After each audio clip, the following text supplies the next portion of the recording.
Salut, dans cette vidéo, je vais te montrer exactement comment faire pour rajouter ton nom de domaine personnalisé sur Systeme.io. On va rentrer vraiment étape par étape. Juste avant de rentrer dans le vif du sujet, si tu veux vivre de ton contenu, vivre de tes formations, vivre de l'affiliation, eh bien, tu peux venir récupérer un pack gratuit de 10 ressources qui t'aident à bien démarrer ton business. Dedans, tu vas trouver des idées de contenu, tu vas trouver des techniques pour apprendre à vendre, à tirer des inscrits, etc. Le lien est juste en dessous dans la description, c'est gratuit, tu as juste à le télécharger en rentrant ton adresse email. Ceci étant dit, je vais maintenant te montrer étape par étape comment ajouter un nom de domaine personnalisé sur Systeme.io. Évidemment, la première étape, c'est d'acheter ce nom de domaine si ce n'est pas encore fait. Donc, si tu ne l'as pas encore fait, moi, sache que je passe par LWS, d'accord? C'est un hébergeur français qui te permet d'avoir donc des noms de domaine et des hébergements. Nous, ce qui nous intéresse, c'est uniquement un nom de domaine. Donc ici, tu peux l'acheter, c'est un très bon site. Moi, je passe toujours par eux, j'ai aucun problème. Donc si tu l'achètes aussi sur LWS, tu auras exactement les mêmes manipulations que moi à faire. Si jamais tu l'as déjà acheté sur un autre site comme OVH, Infomaniac, Hostinger, n'importe quel autre, c'est pas grave. Tu verras que ça sera exactement le même principe et la même manipulation à faire à peu de choses près. Donc ce qu'on va faire, c'est parti, c'est qu'on va regarder étape par étape comment ajouter ce nom de domaine sur Systeme.io. Donc la première étape évidemment c'est d'aller, une fois que tu as acheté le nom de domaine qui est fait, la deuxième étape du coup directement c'est d'aller dans ton profil ici de Systeme.io, tu vas donc dans les paramètres, donc tu cliques ici, et quand tu as cliqué ici, dans le menu tu vas dans domaine, ici, domaine.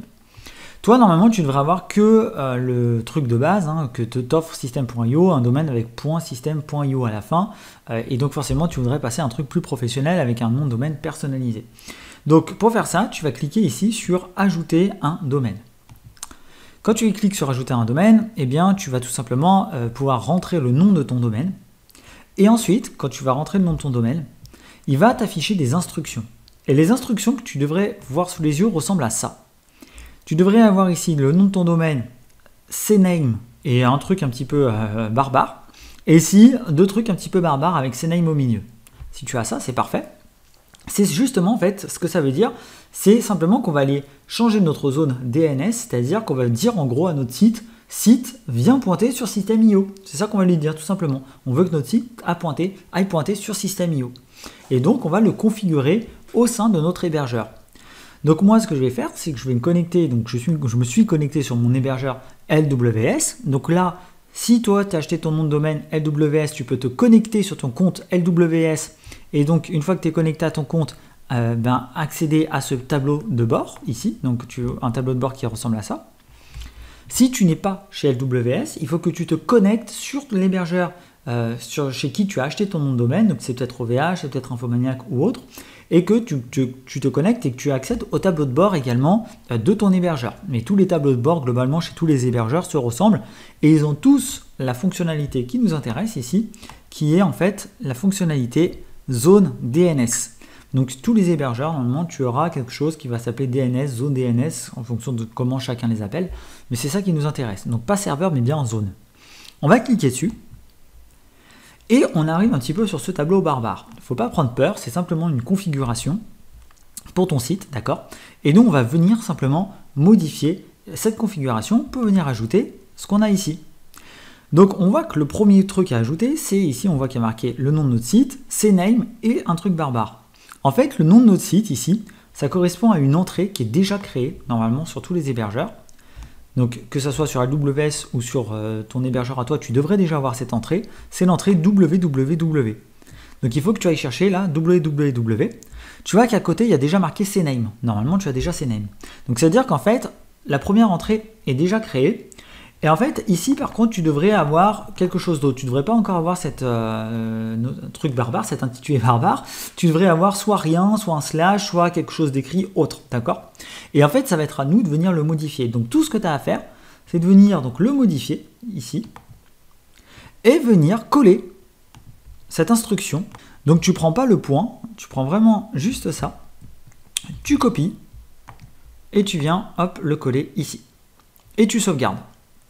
Tu fais ça, et tu as déjà ta première entrée qui sera bonne, qui devrait ressembler exactement à ça. La durée, si tu as des autres paramètres de durée, tout, tu ne touches pas. Tout ce que tu as à faire, c'est juste venir rajouter cette ligne. Et ensuite, la deuxième ligne que System.io veut que tu crées, celle-là va falloir l'ajouter manuellement. Pas de panique, je vais te montrer comment faire. Donc ça va être le même principe sur tous les hébergements. Donc LWS ou les autres devraient te proposer d'ajouter ici un enregistrement. Tu vois, tu as l'option d'ajout. Donc c'est ça que tu devrais avoir. Donc ce qu'on va faire, c'est qu'on va venir choisir exactement les mêmes domaines qu'ici. Donc ici, on voit qu'on veut du CNAME. Donc ce qu'on va sélectionner ici, tu vois, c'est dans la liste, on va prendre tout simplement CNAME. Et ensuite, on va prendre la première ligne sans le point. Donc ici, on prend tout sans le point, on vient copier et on vient l'ajouter ici. Voilà, donc là, je copie cette ligne-là, je l'ajoute ici. Et ensuite, pareil pour la deuxième ligne, on vient chercher ici cette ligne. Hop, et on vient la coller. Donc on copie-colle. Voilà, ici. Automatiquement, ici, tu auras ta ligne qui va venir s'ajouter. Voilà. Et tu auras tes deux CNAME. Tu auras ici le premier CNAME, le deuxième CNAME. Et ça va te permettre de valider ton nom de domaine. Donc une fois que ça c'est fait, que ça sera configuré, tu vas pouvoir fermer la fenêtre. Tu auras normalement en attente ici pendant quelques minutes à quelques heures, ça dépendra de la vitesse. Et au bout d'un moment, tu auras prêt. Et quand tu auras prêt, tu pourras venir sélectionner ensuite ton nom de domaine pour tes tunnels de vente. Donc quand tu iras dans tes tunnels de vente, tu pourras venir par exemple ici en créer un nouveau. Et là, tu vois, tu vas pouvoir choisir ton nom de domaine. Tu vas pouvoir choisir directement le bon nom de domaine. Et là, tu choisiras ensuite ton objectif. Mais voilà en gros comment ça fonctionne sur System.io. Ensuite, là, ton nom de domaine sera accessible pour tous les tunnels que tu veux créer. Voilà. Donc, dans n'importe quel hébergeur, tu devrais avoir exactement un tableau similaire. D'accord ? Si tu ne passes pas par LWS, tu devrais avoir un tableau similaire qui te permet d'ajouter une entrée de cette manière-là. Donc, c'est aussi simple que ça. Une fois que c'est fait, c'est bon, tu as ton nom de domaine. C'est pas plus compliqué que ça. Voilà, si cette vidéo t'a plu, abonne-toi, mets un petit pouce bleu, ça fait toujours plaisir. Et puis récupère bien ton pack de créateur de contenu gratuit. Le lien est juste en dessous dans la description. Moi, je te dis en tout cas à très vite pour d'autres vidéos. Ciao!